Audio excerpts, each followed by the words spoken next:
नमस्कार मित्रों। आज का जो विषय है वो बीए भाग द्वितीय के लिए है। रीतिकालीन कवि आलम की प्रेमानुभूति।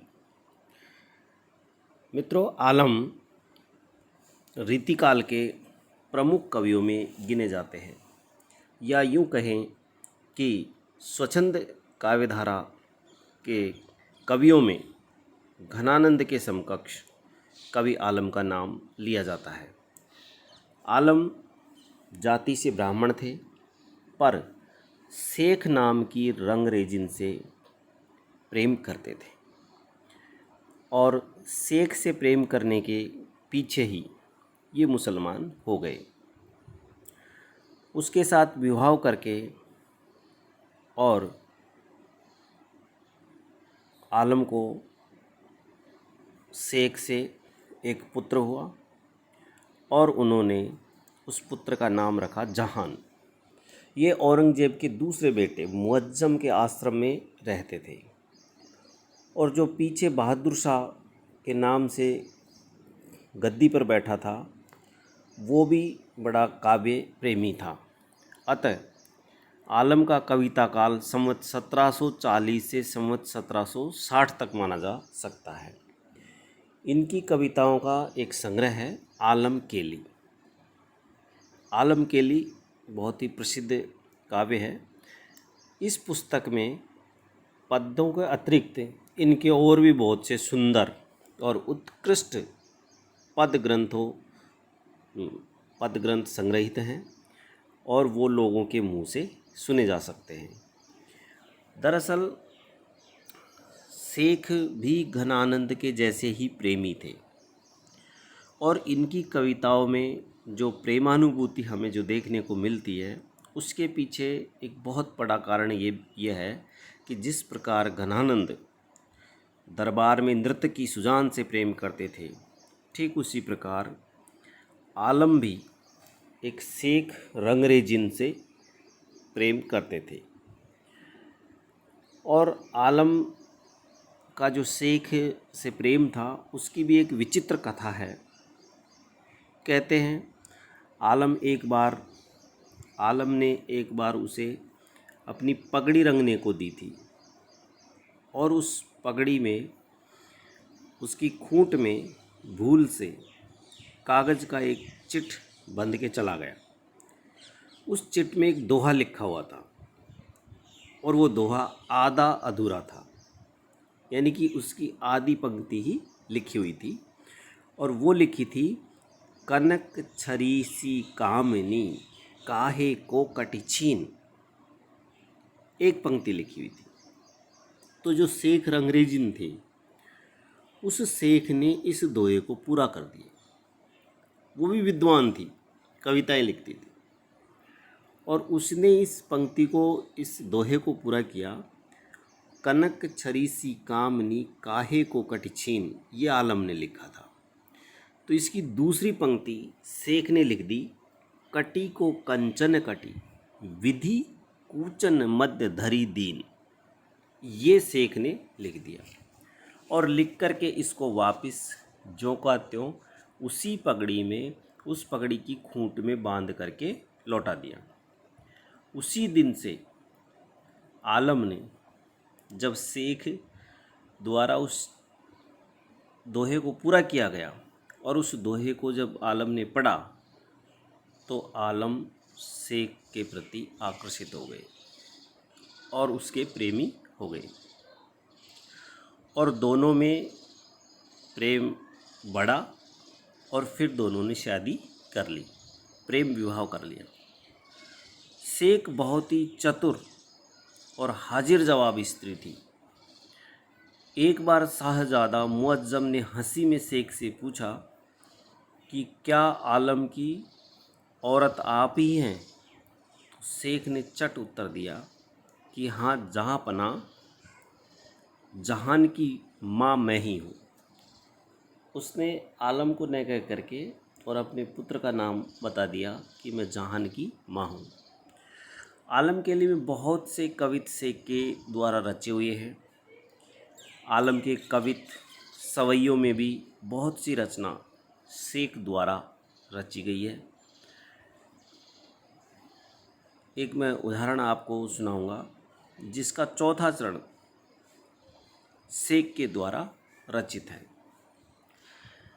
प्रेम रंग में पगे जग मगे, जगे जामिनी के, जोबन की ज्योति जगी जोर उमगत है। मदन के माते मत वारे ऐसे घूमत है, झूमत है झुकी झुकी झपी उघरत है। आलम सो नवल नी काई इन नैननी की, पाखुरी पदुम पे भंवर थिरकत है। चाहत उड़ीबे को देखत मयंक मुख, जानत है रैनी ताती ताही में रहत है। कहने का अर्थ यह है कि आलम शेख से इसलिए है जो उन्होंने प्रेम विवाह किया या प्रेम किया या प्रेम के बंधन में बंध गए। शेख भी उन्हीं के समान काव्य प्रेमी का थी और काव्य की रचना करती थी। बहुत कम उदाहरण ऐसे साहित्य में देखने को मिलते हैं जहाँ पर दोनों पति पत्नी ही एक प्रकार से कविताएं लिखते हों या काव्य प्रेमी हो। रीतिमुक्त स्वच्छंद काव्यधारा में घनानंद के समकक्ष कवि आलम की गणना की जाती है। आलम कवि का जो काव्य है वो भावपक्ष की दृष्टि से जितना अनुभूतिमय है, जितना भावभूतिपूर्ण है, कला पक्ष की दृष्टि से भी वह उतना ही सहज, सरल और उत्कृष्ट है। काव्य सौष्ठव में किसी भी तरह की न्यूनता आलम के काव्य में दिखाई नहीं देती है। प्रेम वर्णन में आलम ने वक्रोक्ति का प्रयोग किया है और इस वजह से उनके काव्य में चमत्कार देखने को मिलता है। आलम गोपियों के उपालंबों में लाक्षणिकता एवं व्यंजना का सुंदर समावेश उन्होंने किया है। गोपियों के प्रेम की एकनिष्ठ और विरह व्यंजना का चित्रण आलम ने हार्दिक अनुभूति के साथ किया है, जो पाठकों को बहुत ही आकर्षित करता है। आलम के काव्य में प्रेम पीड़ा की सहजता, मार्मिकता स्वाभाविक दिखाई देती है और आलम ने भी बौधा, ठाकुर आदि रीति मुक्त कवियों की तरह स्वच्छंद श्रृंगार भावना के अनुसार प्रेम का उन्माद, प्रेम की पीड़ा और प्रेम को तन्मयता के साथ उनका जो विशुद्ध परिचय करवाया है वो देखते ही बनता है। आलम के काव्य में जो प्रणय की गहरी अनुभूति या विरह की तड़फन जो देखने को मिलती है वो कदापि अस्वाभाविक नहीं है, क्योंकि मैं आपको पहले ही बता चुका हूँ कि जिस प्रकार घनानंद अपने स्वयं के जीवन में प्रेमी रहे हैं, उसी प्रकार आलम स्वयं भी अपने जीवन में एक बहुत बड़े प्रेमी रहे हैं। इसलिए उनकी जो कल्पनाएं हैं, उनकी जो प्रेमानुभूति है वह स्वानुभूत है। उन्होंने इसकी अनुभूति को स्वयं महसूस किया है। आलम के काव्य में केवल कल्पना नहीं है और किसी सुंदरी से प्रेम के आनंद के प्रति उनका जो परिचय है वो भी अस्वाभाविक नहीं है। वे ब्राह्मण की संतान थे और उन्होंने शेख नाम की रंगरेजिन से प्रेम करने के कारण अपने प्रेम को कृतार्थ करने के लिए उन्होंने अपना धर्म तक परिवर्तित कर लिया था। ये बात मैं आपको इसलिए बता रहा हूँ ताकि आप उसके प्रेम की जो पराकाष्ठा है उसको महसूस कर सकें। वो इतने अधिक प्रेम में एक तरह से प्रणयानुभवी हो गए, संवेदनशील हो गए, भावुक हो गए कि उन्होंने अपने धर्म को भी बदल लिया। कवि प्रतिभा से युक्त आलम उनके काव्य में जो प्रेम की गहनता दिखाई देती है, जो प्रेम की अनुभूति दिखाई देती है, वो इतनी गहरी है कि उसको एक प्रेमी हृदय ही समझ सकता है। सामान्य पाठक की समझ से वो काफ़ी ऊपर रहती है, इसमें कोई आश्चर्य की बात नहीं है। आलम के काव्य में प्रेम पीड़ा का बहुत ही वास्तविक चित्रण देखने को मिलता है। आलम ने श्याम स्नेही नामक ग्रंथ में उद्धव गोपी संवाद के प्रसंग को ग्रहण कर उनके माध्यम से गोपियों के हृदय की प्रेम पीड़ा को अपने शब्दों में अभिव्यक्त किया है। आलम का ये सारा जो काव्य है वो ब्रजभाषा में है। भाषा सर्वत्र प्रसंगानुकूल, सरल और प्रभावशाली है, और अधिकांशतः उन्होंने तत्सम तद्भव का प्रयोग किया है, जो भावनाओं को एक तरह से प्रभाव करने में, उसको सुरुचिपूर्ण बनाने में, उसको अनुकूल बनाने में सहयोगी होता है। गोपियों के मन की पीड़ा को आलम, जो एक तरह से सहृदय कवि थे, उन्होंने उसके साथ में बहुत अच्छी संगति बिठाई है, और जो दिल की बात को यथार्थ में अभिव्यक्त करने के लिए एक तरह से आलम उसमें सफल भी रहे हैं। प्रेम की वेदना में डूबी गोपियों को उद्धव जब ज्ञान की नीरस बातें बताते हैं, तो गोपियाँ उद्धव की बातों को बड़ी अटपटी और निरर्थक कहती हैं, और उनका चित्त चकोर की भांति वृंदावन चंद्र श्री कृष्ण पर ही सम्मोहित होता है। वे किसी अन्य को न तो देखना चाहती हैं और न वो अन्य किसी को देखने की इच्छा रखती है। इसका एक उदाहरण मैं यहाँ पर आलम का बताऊँगा। कर्म को बियापी को है धर्म के समाधि ध्यावे, श्रमों के सुनावे सुध ब्रह्मा ही के नाम को, कैसी जोग जुगति संजोग कैसो कहा जोग, ज्ञान हो की गाठी कैसी ध्यानन को धाम है। आलम ने प्रेम की पीड़ा को लेकर गोपियों के मनोभावों का बहुत सुंदर चित्रण यहाँ पर किया है, और वो जो गोपियाँ हैं रात दिन उस श्री कृष्ण के प्रेम में व्यथित है, और उनकी व्यथा को आलम कवि ने यहाँ पर प्रदर्शित किया है या रचा है।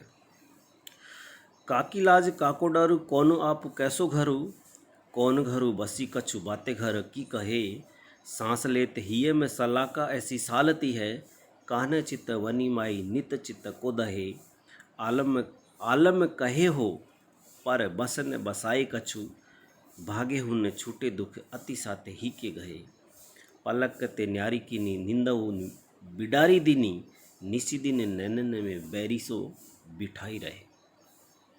कवि आलम या गोपियों की जो विरह दशा है उसका ये वर्णन कर रहे हैं।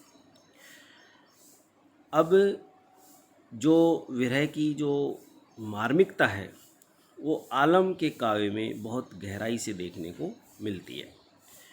इनके काव्य की एक जो प्रेमानुभूति है उसकी एक दूसरी विशेषता भी है कि इनका जो प्रणयानुभूति है, उस प्रणयानुभूति के अंदर जो विरह की जो वेदना है वो बहुत ही अधिक एक तरह से काव्य को व्यंजित बना देती है, या उस वेदना को और अधिक बढ़ा देती है। वो कृष्ण और गोपियों के माध्यम से इसको अपने काव्य में स्पष्ट करते हैं। आलम के अनुसार जो ब्रजांगनाएँ थी वो विरह की बातों को सुनना और उन्हें समझना कोई हंसी का खेल नहीं है। ब्रज में ऐसा कोई भी व्यक्ति नहीं है जो ब्रज वनिताओं की विरह वेदना की कथा को सुनकर और उसे सहन कर सके। इसलिए गोपियों की सबसे बड़ी समस्या है कि वे अपनी व्यथा कथा किससे कहें, और कौन उस चित्तचोर कृष्ण तक उनकी वेदना के संदेश को ले जाए। गोपियों का उद्धव से दावा है कि वे कृष्ण अगर एक बार फिर से ब्रज में अपनी बांसुरी बजाएं तो उस अविनाशी कहलाने वाले निर्गुण ब्रह्म का भी धैर्य टूट जाए और वह भी प्रेम की धारा में बहने लग जाए। यदि हम इसको सरल शब्दों में कहें तो गोपियाँ उद्धव से प्रेम के वशीभूत ऐसी बातें कहती हैं कि यदि सचमुच में श्री कृष्ण ब्रज में आकर एक बार बांसुरी बजा दे तो जो तुम्हारा निर्गुण ब्रह्म है ये भी श्री कृष्ण का दीवाना हो जाएगा। और उद्धव से कहती हैं कि तुमने श्री कृष्ण के प्रेम को और तुम्हारे इस निर्गुण ब्रह्म ने श्री कृष्ण के प्रेम को वास्तविक रूप से देखा ही नहीं है। यदि तुमने देखा होता तो तुम इस प्रकार की बातें नहीं करते, ऐसा आलम कहते हैं। उनका एक उदाहरण है, पतिया पठाई असुपाई तो भले पे होत, बतियन बिरह बीते को कछु हंसी है, आलम निरासन बैन सुने कौन जोरे नैन, हिय को कठिन ऐसो कौन ब्रजवासी है, उदोय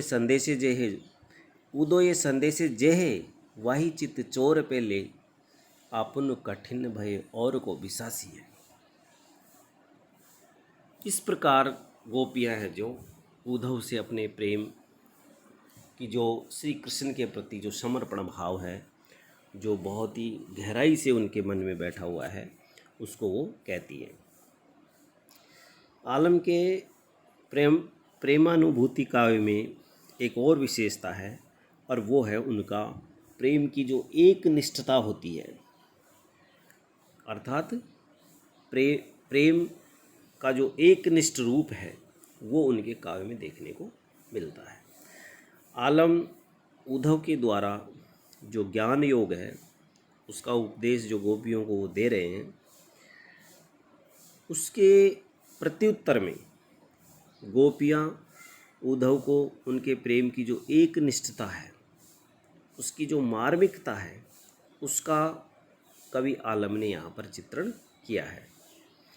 उद्धव जब योग पंथ की बातें गोपियों को समझा रहे थे तब भी गोपियों का ध्यान श्री कृष्ण पे था और वो उस बात को सुन ही नहीं रही थी। तो ऐसी स्थिति में जब वो श्री कृष्ण से एक निष्ठ प्रेम करती थी तो ऐसी स्थिति में उनको ये योग साधना की बातें कैसे अच्छी लग सकती थी। वे अपने सौंदर्य के प्रति जागरूक थी और गोपियों ने कहा कि उन्होंने कभी अपने समय में अपने स्वयं के सौंदर्य को और प्रेम के वास्तविक रूप को सिर्फ श्री कृष्ण के चेहरे में देखा है, उन्होंने स्वयं के उसमें चेहरे में कभी उसको देखा भी नहीं है। इस प्रकार वो समर्पित थी श्री कृष्ण के प्रति। प्रेम के आनंद को श्री कृष्ण ने लूटा है और सौंदर्य के मधु का स्वाद भी श्री कृष्ण ने चखा है और जो गोपियां हैं वो उसमें किस प्रकार उसमें डूब गई ये उनको स्वयं को भी महसूस नहीं हुआ। वे काम के परिमित सुख से अपरिचित न थी। श्रृंगार विलास के साक्षात देव स्वरूप कृष्ण के साथ उन्होंने काम सुख भोगा था। इस स्थिति में उद्धव का कहना था कि वे सिंगी धारण करके योगी बन जाएं और शून्य की समाधि में लीन हो जाएं, योग की मुद्रा को धारण करें, तो इससे अधिक हास्यास्पद और दूसरी कौन सी बात हो सकती है। आलम के शब्दों में गोपियों की ये एक तरह से उनके लिए बड़ा दुख में यह जो वृत्तांत था ये उनके लिए सुनना बहुत ही भारी था, या ये उसको सुन नहीं पा रही थी क्योंकि उनका जो प्रेम है वो तो श्री कृष्ण के प्रति था, अर्थात एकनिष्ठ प्रेम था। अब जो आलम ने इसका एक उदाहरण दिया है वो मैं आपको बताता हूँ। चाहती सिंगारती ने सिंगी को सगाई कहाँ, होंदी की है आस तो अघारी कैसे गई ये, बिरह आघात तहाँ सुन्नी की समाधि कौन, जोगराई भावे जू वियोग दाहदाई। गोपियाँ अपने विरह की असीम पीड़ा का वर्णन करती हुई उद्धव से कहती हैं कि जिस दिन से कृष्ण उन्हें छोड़ करके गए हैं उस दिन से उन्हें नींद नहीं आती है, वे दिन रात बेचैन रहती हैं और उनके जो केश हैं वो सन्यासियों की भांति उनके जटा के सदृश हो गए हैं और वे विरह की अग्नि में इस प्रकार तप्त हो रही हैं मानो प्रकृति प्रकृति को भी उनको देख करके एक तरह से प्रकृति को भी उनसे भय लगने लगा है। वे पलक भर भी श्याम के बिना रहने को तैयार नहीं है। तो इस प्रकार आलम ने जो प्रेम की एक निष्ठता का भी चित्रण किया है। एक और उनके प्रेमानुभूति की विशेषता है, वो है प्रेम की तन्मयता। आलम प्रेम विषयक जो कविताएं जो उन्होंने लिखी हैं उसमें उनकी अनुभूति में पर्याप्त स्वच्छंदता है, भाव संपन्नता है, प्रेम तन्मयता है। इस प्रेम की तन्मयता को देख करके और आचार्य रामचंद्र शुक्ल ने एक जगह पे लिखा है कि प्रेम की तन्मयता की दृष्टि से आलम की गणना रस खान और घनानंद की कोटि में होनी चाहिए। वस्तुतः सच्चे प्रेम के कायल आलम ने प्रेम स्वरूप को स्पष्ट करते हुए कहा है कि उसी प्रेम भाव पर अपना सर्वोच्च निछावर कर देना चाहिए जिस पर कपट का पर्दा बिल्कुल नहीं होता है। और रह गई उस प्रेम के गुप्त प्रकट अंतर और बाह्य भावों के जानने पहचानने की बात, उसका पता तो सच्ची प्रेम दृष्टि ही कर लेती है। उसका उदाहरण है, आलम ऐसी प्रीति पर सरबस दीजे डारी, आलम ऐसी प्रीति पर सरबस दीजे डारी, गुपत प्रकट अखियन मिले, दिय कपट पट डारी। आलम का मानना था कि रीझी की बूझ की दुनिया ही कुछ निराली होती है। एक बार जब मन प्रेम में उलझ जाता है तब रूप अरूप आदि से संबंधित या रूप अरूप जैसे विचार मन में नहीं आते और उस दशा में पुष्प प्रेमी भ्रमर कांटों की परवाह किए बिना कटीली बेलियों पर मंडराता रहता है और चकोर रात दिन चंद्रमा को ही निहारता रहता है। इसका एक उदाहरण है, चंद को चकोर देखे निस दिन कोन लखे, चंद को चकोर देखे निस दिन कोन लखे, चंद बिन दिन छवि लगतिन अंधियारी है, आलम कहे हो आली अली फूल हेत चले, कांटे सी कटीली बेल ऐसी प्रीति प्यारी है।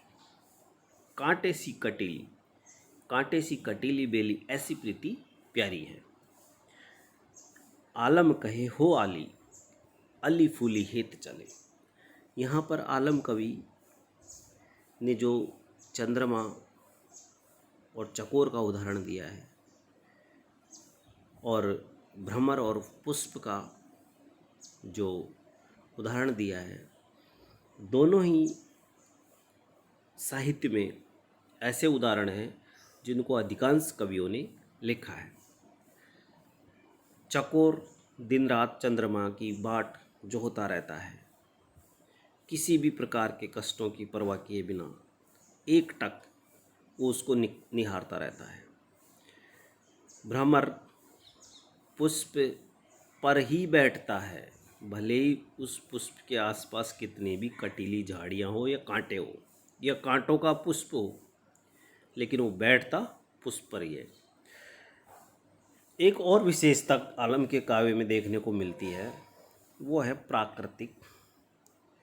जो प्राकृतिक सुख होता है उसकी एक प्रकार से विषमता होते हुए भी, यानी कि प्राकृतिक सुख की विषम अनुभूति उनके काव्य में देखने को मिलती है। आलम ने विप्रलंब श्रृंगार के चित्रण में गोपियों के माध्यम से ऐसे अनेक प्रसंग उपस्थित किए हैं जो विचित्र हैं और गोपियों के लिए भी विकट स्थिति में प्रकृति का जो सारा सुख है वो विषम हो गया है। प्रकृति का सौंदर्य उनकी वेदना को उद्दीप्त करता है, जलाता है। आषाढ़ में जो वर्षा होती है या जो वर्षा की बूंदें हैं, वो उनका जो विरही जोड़ा होता है उनका वध करने का एक तरह से प्रयास करती है। ऐसा चित्रण आलम ने किया है। और ऐसी स्थिति में आलम को ऐसा लगता है कि ये जो प्रकृति है वो प्रेमी जो युगल होता है उसको उसको कष्ट देती है। जितनी मतलब प्रकृति मनुष्य के अनुकूल होती है वो प्रेमी युगल के विपरीत होती है, ऐसा आलम कवि ने अपने काव्य में लिखा है। शीत रिपु भीत भई छाती राती ताती तई, शीत रिपु भीत भई छाती राती ताती तई, ऐसे ताप तीये तन तय हन तवेंगे, आलम अनिल इत राय के कलिन मिली दिन है कलेश सुधी आए दुनि दवेंगे, ग्रीष्म ते उषम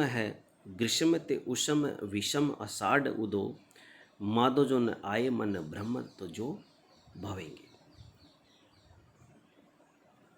तो इस प्रकार आलम के काव्य में ये विपरीत स्थिति उनके प्रेम में देखने को मिलती है। एक उदाहरण मैं आपको उनके वियोग श्रृंगार का और बताऊंगा, जहाँ गोपियाँ और उद्धव चर्चा करते हैं। तो वहाँ पर है जो वो श्री कृष्ण को संबोधित करती हुई वो कहती हैं, तुम बिन कानु ब्रज नारी मारी मारी सुतो, बिरह बिथा अपार छाती क्यों सिराती हैं, तरनी सो तमी तपी ताही सो तलव तवे, हेरत जो निशा परी दसों दिशा ताती है, कानन में जाए ने को आनन उघारी देत, ताकि छार फूली डार दूती ते सुखाती हैं, बारी में जो बोरो तनु लागत जो चूरे मीन, बारिज की बेले ते बिलो की बर जाती है। तो इस प्रकार आलम के काव्य में प्रेम की जो अनुभूति है, बहुत से ऐसे उदाहरण हैं। आलम के जो प्रेमानुभूति है उसमें है जो एक तरह से गोपियों और कृष्ण के माध्यम से उन्होंने उसकी मार्मिकता और उसकी स्वानुभूतिमयता, सहृदयता और उस सहृदयता के साथ उनकी जो प्रेम की जो दक्षता है उसको चित्रित किया है। और इन चित्रण में कवि आलम को पूरी सफलता मिली है।